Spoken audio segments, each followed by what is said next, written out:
Salut bande de sérivores et bienvenue dans ce premier épisode du récap. Chaque semaine, on fait un retour sur l'actualité série que tu as pu louper. Cette semaine, au menu, How to Get Away with Murder, Scandal, Prison Break, George R.R. Martin, les Animaniacs et encore bien d'autres. Un crossover How to Get Away with Murder et Scandal va bien avoir lieu. Alors que les stars de Grey's Anatomy, Scandal et Murder ont souvent participé ensemble à des événements promos du TGIT et à des teasers pour la programmation des soirées Shondaland d'ABC, elles n'ont pas encore franchi le pas du crossover. Mais Kerry Washington a posté une photo d'elle sur Instagram alors qu'elle se trouve sur le set de Murder. Quelques heures après, c'est au tour de Viola Davis de poster une photo d'elle sur le set de Scandal. Plus tard, la showrunner Shonda Rhimes confirme qu'il y aura bien un épisode crossover entre les deux séries. Une 6e saison de Prison Break va voir le jour. Fox remet le couvert avec une nouvelle saison.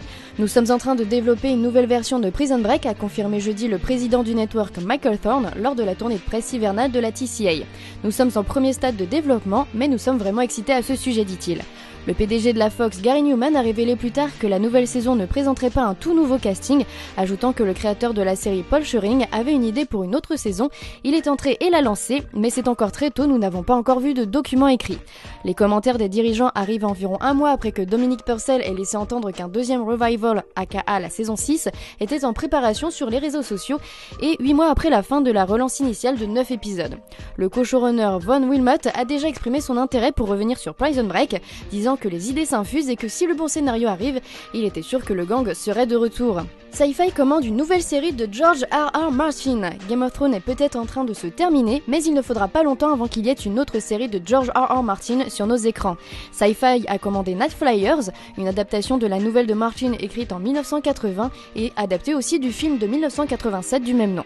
Netflix a signé en tant que coproducteur du projet, ce qui signifie que le drama sera diffusé en première diffusion sur les services de streaming à l'extérieur des États-Unis.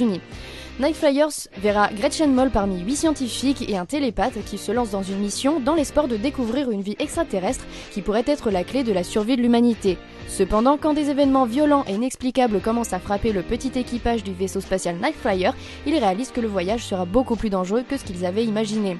Au casting, on retrouvera aussi Ewan McCann, Carl Debraning, David Ajala et encore bien d'autres. On retrouvera Martin comme producteur exécutif aux côtés du scénariste Jeff Bueller et du showrunner Daniel Cerone. Hulu commande un revival des Animaniacs. Hulu a confirmé jeudi qu'une nouvelle version de la série animée culte Animaniacs a reçu une commande de 2 saisons. De nouveaux épisodes commenceront à sortir en 2020 et voici la description officielle de la nouvelle série. Les frères Warner, Yako, Wako et sa sœur Dot, 3 frères et sœurs inséparables et irascibles, passent un bon moment à faire des ravages dans la vie de tous ceux qu'ils rencontrent. Ils ont été enfermés dans le château d'eau de Warner Bros depuis très longtemps, mais ils ont trouvé un moyen de s'échapper. Et s'échapper, ils le font tous les jours, provoquant le chaos et la confusion comique. Yako, Wako et Dot se déchaînent dans la ville, transformant le monde en terrain de jeu. Et les personnages préférés des fans, Minus et Cortex, reviendront également faire des apparitions dans chaque épisode.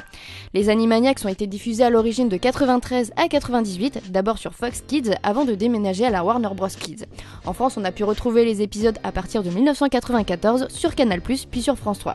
Steven Spielberg sera de retour en tant que producteur exécutif avec Sam Register, président de Warner Bros Animation, et Justin Folvey et Daryl Frank, coprésidents d'Amblin Télévision.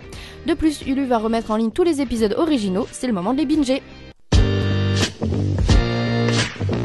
On commence avec Stephen Dorff, actuellement dans Star, qui rejoint le casting de la 3e saison de True Detective.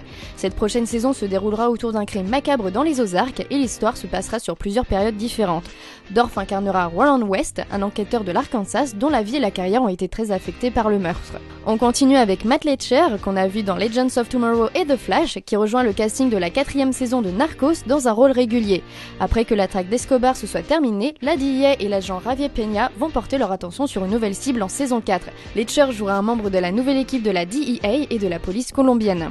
On termine avec Christine Koh, qu'on a vu dans The Great Indoors, qui rejoint le casting de la 8e saison de Hawaii 5-0 dans un rôle récurrent. Elle incarnera Jessie, une ancienne détenue fraîchement libérée, qui va être recrutée par Adam pour l'aider avec sa nouvelle équipe de toutes nouvelles recrues formée pour traquer le syndicat du crime de l'île. Koh apparaîtra dès le 19 janvier sur CBS. Au niveau des trailers, cette semaine on a pu voir le premier trailer de la seconde saison de An Unfortunate Series of Events. La nouvelle saison sera mise en ligne le 30 mars sur Netflix et la saison adaptera les livres 5 à 9 de la saga. To get this New Year's Day binge started. Now, there may be some of you who are surprised that Netflix would choose this to be the first face you see in 2018. But those are the same people who wouldn't recognize Handsome if it set your house on fire. On a pu aussi voir de nouvelles images de la deuxième partie de saison 1 de Disjointed. Les nouveaux épisodes seront mis en ligne le 12 janvier sur Netflix. Pour rappel, l'histoire suit la légende du cannabis Ruth Wetfeather Feldman qui emploie son fils nouvellement diplômé et une équipe de jeunes pour l'aider à gérer son dispensaire de marijuana à Los Angeles. Autre network avec la saison 8 de Portlandia qui sera diffusée à partir du 18 janvier sur IFC. Il s'agira de la dernière saison de la série à sketch.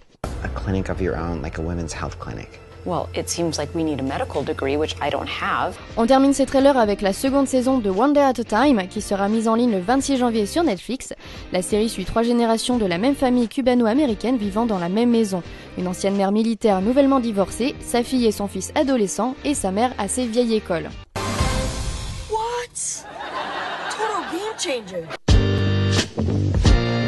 Cette semaine, on a appris le renouvellement de She's Gotta Have It pour une seconde saison sur Netflix. Elle sortira fin 2018.